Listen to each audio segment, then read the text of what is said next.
You're with us here on Business Today. I'm Abha Bakaya. Here are the headlines tonight.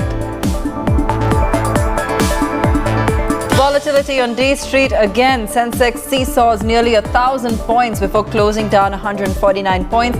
Nifty down 70 points. All sectors except banking in the red.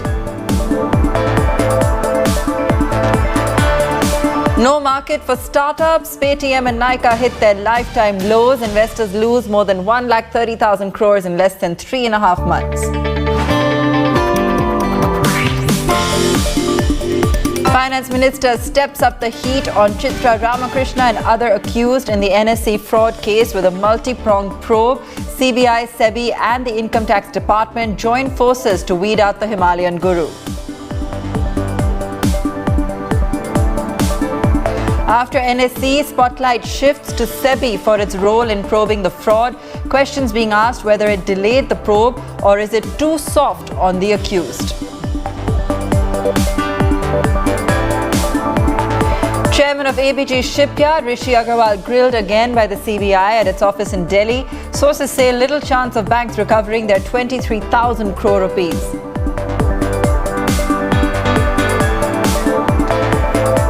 After swinging between gains and losses through the day, benchmarks are closed in the red for a fourth consecutive day, making it the longest losing streak in nearly a month. Geopolitical disturbances keeping investors on edge. Sensex dropped 448 points from the day's high to end below 57,700. Nifty too was unable to hold on to the 17,250 mark, down 69 points at the time of close. Broader markets also in tandem suffering huge gashes, with the Nifty small cap down 1.5%. The Nifty and Sensex were dragged by metal, realty, power, pharma, utilities majors, Hindalco, UPL, Divi's, Adani Ports and Sun Pharma among some of the worst hit. Banking stocks lent some support along with some IT names: Wipro, Infosys, Shree Cement, Power Grid, HDFC Bank. On the other hand, newly listed tech platforms are in free fall. Paytm and Nykaa today hit fresh 52-week lows. Investors losing more than 1,30,000 crores in less than 3.5 months. Our global business editor Udayan Mukherjee joining us now. Then constant pressure on the markets. I think a third, fourth session now that we're seeing consistent selling, even though it wasn't so deep today, but nonetheless the volatility continues. Is this primarily the threat of war that's causing some amount of jitters, or are there other factors at play? Oh, there are many factors, Abha, but of course the war situation is the one which is the most immediate for all markets, including India. But I think the key thing is the volatility, because the last time we spoke, when I was in the studio with you, we were talking about volatility between days, intra-week, which is 500 up one day, 500 down the next day. But the way today panned out, we started looking quite scary in the morning with the Sensex down 400 odd points. And then we came back into the green for quite a bit. And then we collapsed again towards the second half of the day. So it's not just intraday volatility, but even intraday volatility, which is picking up quite significantly. So I think the market is basically repeatedly pounding against that 17,000 floor for the Nifty. And there is quite a bit of buying which is happening around 17,000 Nifty. A lot of people are trying to defend that level. So the market keeps bouncing back from that level. But at higher levels, as you pointed out, there is that inevitable supply of stock which also materializes. The market's not able to get above 17,300, 400 quite consistently. So I think we're trapped in a bit of a narrow trading range with extreme volatility. And I don't know how this will end, but my suspicion is that this repeated pounding against that 17,000 floor might actually give way, and we might go back and retest the recent lows and maybe even find lower levels. But this kind of volatility often has the habit of actually leading to a breakdown in the market rather than a breakout. So time will tell, but it's going to be a very interesting session. And the other thing I will point out is that the broader market is looking even shakier, even at the points of the day where the Sensex and Nifty are clawed back into the green. The mid-cap index continued to remain in the red. So I think there is pain in the broader market, which is deeper than some of the heavyweights, which we're experiencing at this point. So we'll see over the next few days whether this support at 17,000 and this periodic bounce back is actually value buying which is emerging, or it's actually distribution happening at every pullback level. So this is a very interesting phase in the market, but I think we'll have resolution in the next couple of weeks or so.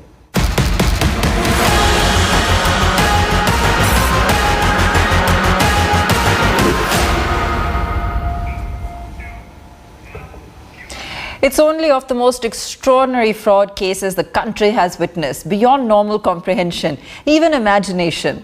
Now, a three-pronged probe is underway into the Chitra Ramakrishna Himalayan Yogi case, which threatens to dampen the confidence investors have in India's largest stock exchange.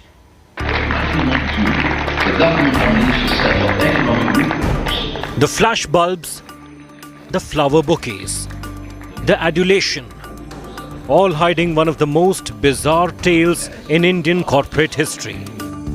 One of an unexplained connection between the top boss of NSE with a purported Himalayan guru, of sensitive information being leaked while the others in the exchange remained mute spectators. Post the SEBI order, the Finance Ministry is now stepping on the pedal to the metal to further probe the curious case. At least 3 central agencies are hot on the now cold trail of the NSE fraud, and more may step in. Capital markets regulator SEBI has been looking into the matter for the past few years, though its probe itself is subject to several serious questions. CBI picked up where SEBI left off, and not only has it barred Chitra Ramakrishna, Anand Subramanian and Ravi Narayan from leaving the country by issuing lookout circulars against them, the agency has questioned Chitra on Friday and Narayan on Saturday. Sources say Chitra maintains that she did no wrong by sharing the sensitive information with the Himalayan yogi, saying people regularly seek advice. Importantly, CBI would not have been able to open a new probe in the matter, with Maharashtra having withdrawn its general consent to the agency. Instead, CBI expanded the 2018 NSE co-location case probe to question the former NSE MD and CEO, who was not named in the original FIR. The third agency looking into the matter is the Income Tax Department, which has its sight on alleged fund diversion to offshore accounts. Chitra is said to have made several trips to foreign tax havens like Seychelles, Mauritius and Singapore over her tenure as the MD and CEO of the exchange. Teams from the department have already searched the premises of the main accused. Meanwhile, the Enforcement Directorate is on standby, waiting for a new FIR to be filed, set to look at any pecuniary gains the participants may have made from the leakage of sensitive information. Sources add that more skeletons, including those involving some former top North Block bureaucrats, may also tumble out of the cupboards in the days ahead. With Karishma Sudani, Bureau Report, Business Today Television. While Chitra Ramakrishna and Anand Subramaniam remain the main characters in the NSE drama, the spotlight is also shining on the roles of the National Stock Exchange and markets regulator SEBI. Did they delay the probe? Did they let off the accused lightly? Business Today TV takes a look at the alleged lapses. The two pillars of Indian stock markets. One is the largest stock market in India, with a daily turnover of over 2 trillion rupees. The other, the stock market regulator, tasked with keeping traders in line, and stock exchanges as well. Both are in the spotlight for their role in the bizarre Chitra Ramakrishna case. While a probe against the present and former top officials of NSE is already underway, the CBI is likely to quiz SEBI officials as well.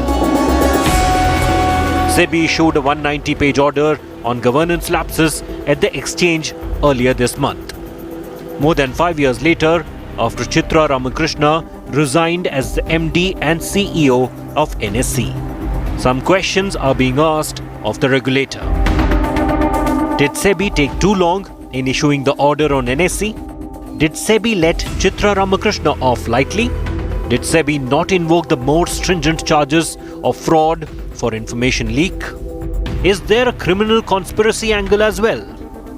Why did SEBI not charge NSE with destroying evidence, as the exchange has disposed of the laptops of Chitra and Anand Subramanian as e-waste? Why has SEBI not revealed all emails? Is there more explosive information that has not come out so far? is the role of some top bureaucrats and administrators of that era being covered up. Meanwhile, CBI on Saturday questioned Ravi Narayan, who served as NSE CEO and MD before Chitra Ramakrishna. Though the focus was on the co-location fraud at the exchange, sources say he was questioned about the Chitra case as well. For CBI, the main line of questioning involving the National Stock Exchange. Did the top officials remain as mute spectators to Anand Subramanian's meteoric rise in influence? The top echelons of NSE also knew that sensitive information was being leaked. Why did it not act? Why did NSE officials not act to rein in Chitra Ramakrishna? Especially concerning why was she allowed a so-called graceful exit in December 2016? And did NSE red flag her frequent visits to various tax havens? While the fraud has blown off the cover on corporate governance in NSE, regulator SEBI also has not come out smelling of roses in the entire episode. A report has only been filed now 5 years after Chitra Ramakrishna's resignation. A lot of water will have already flown under the bridge, raising very serious doubts over the efficacy of any probe into the matter. Munish Pandey in Delhi for India Today. ABG Shipyard Chairman and Managing Director Rishi Agarwal appeared before the CBI in its Delhi office this morning. Agarwal had been questioned by the investigation agency last week as well in the 22,842 crore rupee bank scam. That's the biggest ever in India. The loans have been taken from a consortium of 28 private and public sector banks. While the company is already facing liquidation in NCLT, there are currently no takers for its assets. The Enforcement Directorate has conducted searches at the office of Indiabulls Housing Finance in Mumbai. The case relates to allegations that several real estate companies took loans from Indiabulls Housing and invested the money back to buy and prop up the company shares. This circular trade reportedly happened in the period 2010 to 2014. ED had registered a case of money laundering against the company and its promoters in April 2021. Large taxpayers and professionals had an opportunity to question Finance Minister Nirmala Sitharaman in Mumbai today. In her interaction, the Finance Minister expressed confidence that the budgetary proposals would sustain the present economic recovery and said the government is focusing on a stable tax regime. We have also tried balancing the focus on growth, as I said, a focus on a sustained recovery, and keeping the focus on growth meant that we continue with the story of investing in public infrastructure building. I've explained it several times before, it is more to repeat, that spending on infrastructure was chosen as a more favorable route because it ensures greater multiplier effect. And with a greater multiplier, we hope that assets can be created, such assets which can last us for several decades. Let's take a very quick break on that note. When we come back, we'll also speak to our market guru today.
It definitely is India's one of the family jewels, and it is not about giving away the family jewel.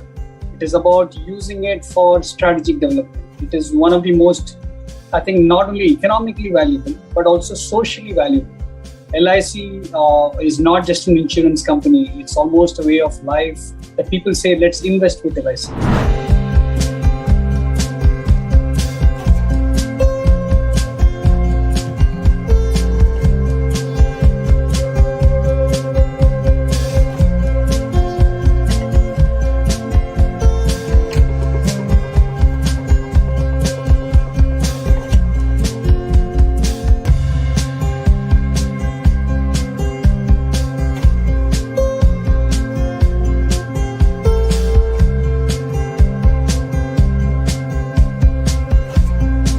The largest entities writes over 2/3 of the overall policies and is able to come back and serve people at the grassroots level, which let's face it, the private insurance industry, despite being there for over 20 years, are still struggling to reach at the bottom of the pyramid.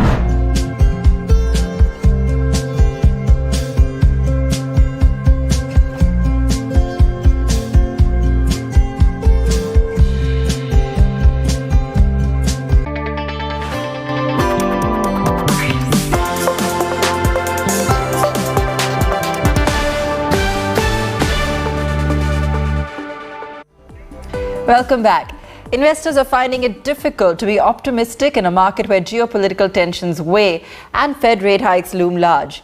While market correction has set in, is volatility here to stay? We ask our market guru today, Sanjeev Prasad, in conversation with Udayan Mukherjee and myself.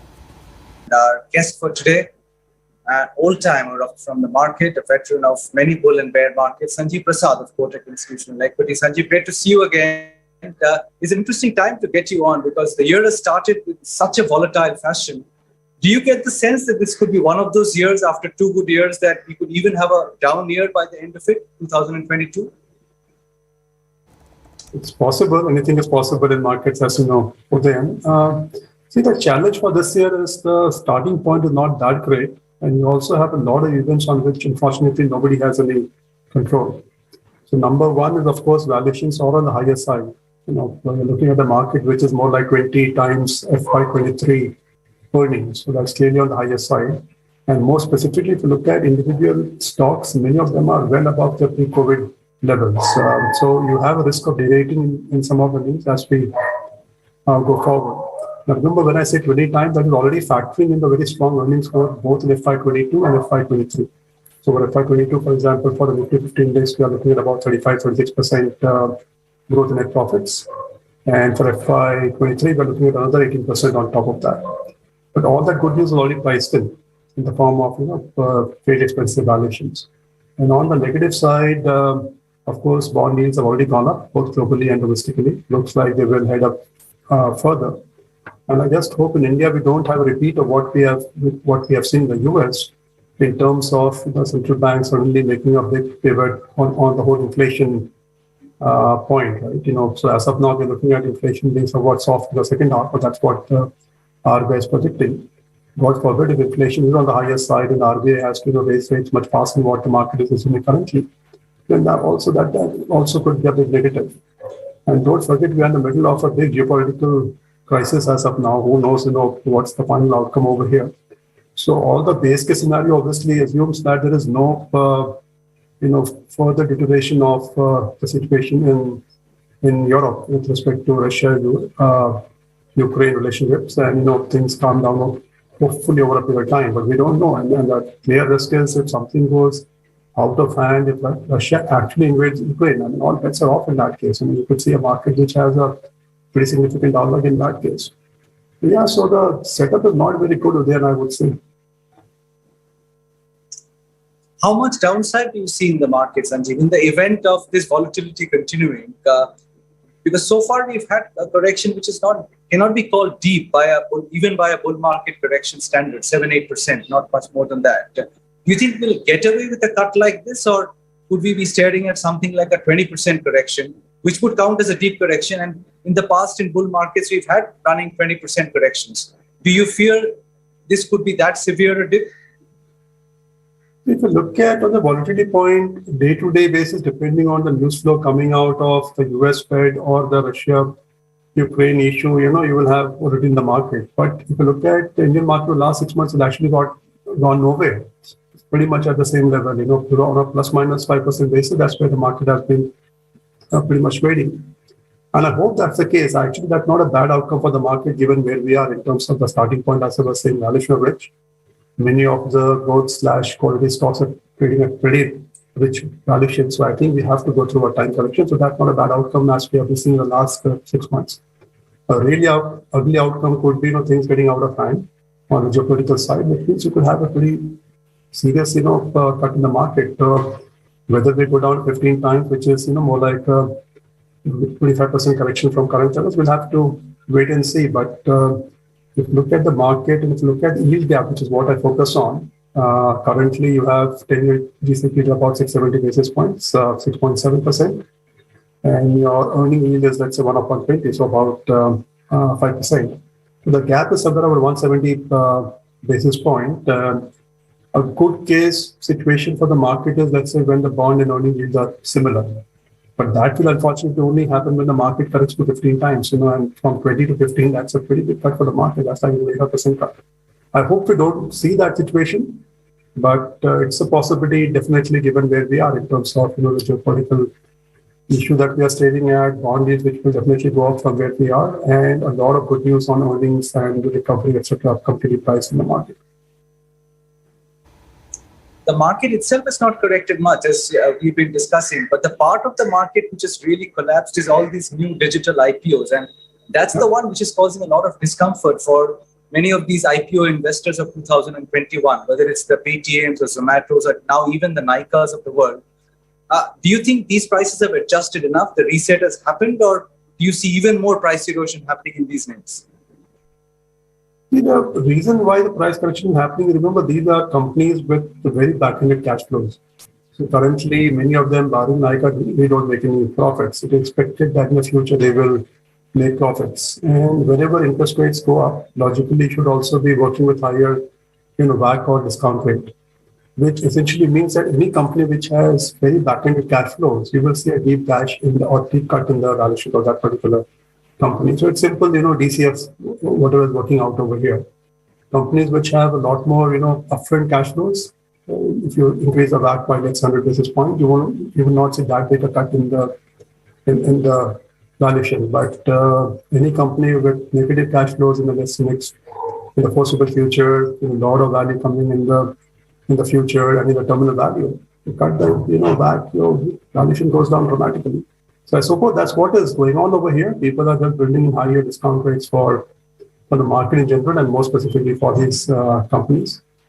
Yeah, so that's a challenge. Honestly, on the price front, it's slightly tricky, to take a call in these companies, because as of now, we really don't have too much of, visibility on, I wouldn't say visibility, but, when do they actually start turning profitable, whether it happens in the time frame with the market in the surging, or things get, pushed back for whatever reason that may be. So I guess the market will simply start assuming a much higher cost of capital or discount factor for these companies. Sanjeev, are you keeping an eye on commodities? What's your view on crude with the backdrop of what's happening in Ukraine and the geopolitical scenario?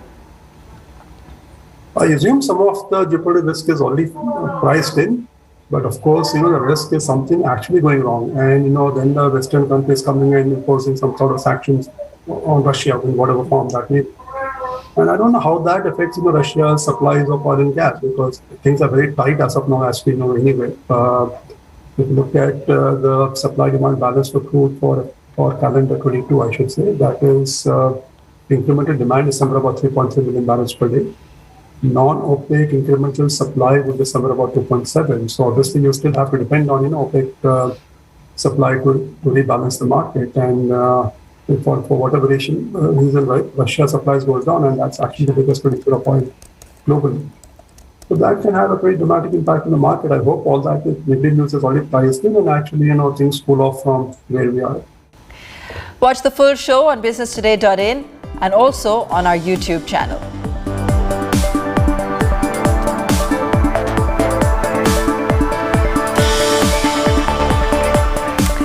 And that's all from us today. Thanks so much for watching.